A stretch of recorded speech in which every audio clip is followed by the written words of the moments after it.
আসসালামু আলাইকুম everyone, welcome back to Shiuli's kitchen. আজকের পর্বে তৈরি করে দেখাবো ভর্তা প্রেমীদের জন্য মুখে স্বাদ লেগে থাকার মতো নারকেলের ভর্তা, যা পাতে থাকলে গরম ভাতের সাথে আর কিছুই লাগবে না। আশা করছি আজকের এই সহজ নারকেলের ভর্তা রেসিপিটি আপনাদের সবার কাছে অনেক বেশি ভালো লাগবে। রেসিপি ভালো লাগলে আমার চ্যানেলটিকে সাবস্ক্রাইব করে বেল বাটনটিকে অন করে দিবেন আমার পরবর্তী ভিডিও নোটিফিকেশনটি সবার আগে পাওয়ার জন্য। তাহলে চলুন আর কথা না বাড়িয়ে চলে যাচ্ছি নারকেলের ভর্তা তৈরি করার মূল প্রস্তুতিতে। নারকেলের এই সুস্বাদু ভর্তাটি তৈরি করার জন্য আমি প্রথমে চুলায় একটি প্যান বসিয়ে এর মধ্যে 1 টেবিল চামচ পরিমাণ তেল দিয়ে দিয়েছি। তেলটা গরম হয়ে আসলে আমি এখন এর মধ্যে লবণ মেখে নেওয়া একটা কই মাছ ভেজে নিচ্ছি। আপনারা এখানে যে কোনো মাছ দিয়ে ভর্তাটি তৈরি করে নিতে পারেন। এখন আমি মাছটিকে উল্টিয়ে পাল্টিয়ে ভালো করে ভেজে নিব।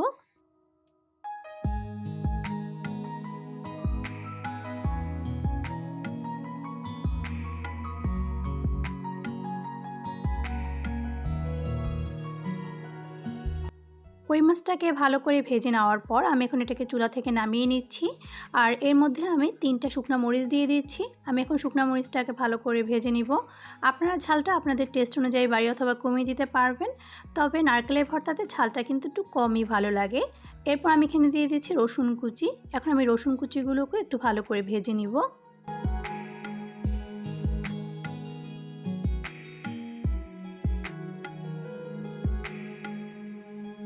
নারকেলের ভর্তাটা আমি পাটায় বেটে নিব, আর এজন্য আমি পাটা নিয়ে নিয়েছি। আর এর মধ্যে আমি এখন প্রথমেই মাছটাকে নিয়ে মাছটার মধ্যে যে কাঁটা আছে সে কাঁটাগুলোকে বেছে নিচ্ছি।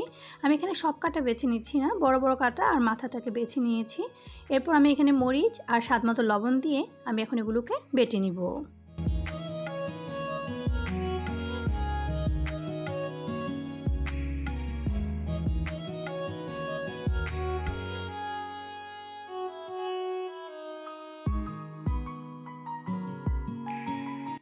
মাছ আর মরিচটাকে আমি আবারও ভালো করে বেটে নিচ্ছি। এতে করে মাছের মধ্যে যদি কোনো কাঁটা থাকে সেটা মিহি হয়ে যাবে। এরপর আমি এখানে দিয়ে দিচ্ছি 1/2 কাপ পরিমাণ নারকেল কোড়ানো। এখন আমি নারকেল কোড়ানোটাকেও বেটে নিব।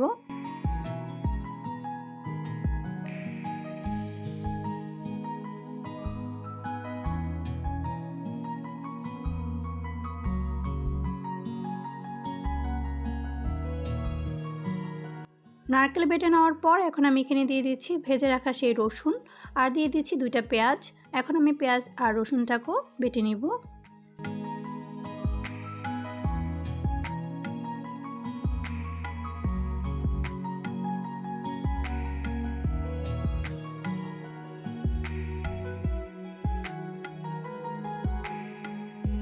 পেঁয়াজ আর রসুন বেটে নেওয়া হয়ে গেলে আমি এখানে দিয়ে দিয়েছি স্বাদমতো ধনেপাতা কুচি। তবে ধনেপাতা কুচিটা অপশনাল, আপনাদের কাছে যদি ভালো লাগে তাহলে ধনেপাতাটা দিবেন, আর তা না হলে এটা বাদ দিয়ে দিবেন।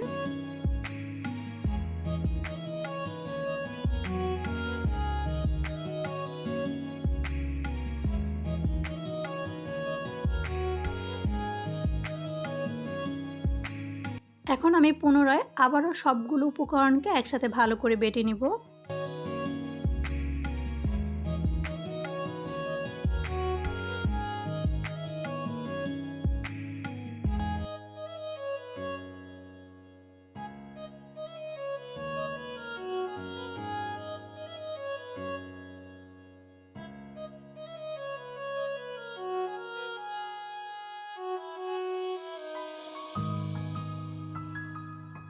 এই নারকেলের ভর্তাটা কিন্তু অসম্ভব টেস্টি হয়। যারা এখনও খাননি তারা কিন্তু একবার হলেও ট্রাই করে দেখবেন। আশা করছি আপনাদের সবার কাছে অনেক বেশি ভালো লাগবে। আমার এখানে নারকেলের ভর্তাটা তৈরি করে নেওয়া হয়ে গিয়েছে। আমি এখন এগুলোকে আবারও ভালো করে একসাথে মিশিয়ে নিয়ে একটা প্লেটে নিয়ে নিচ্ছি।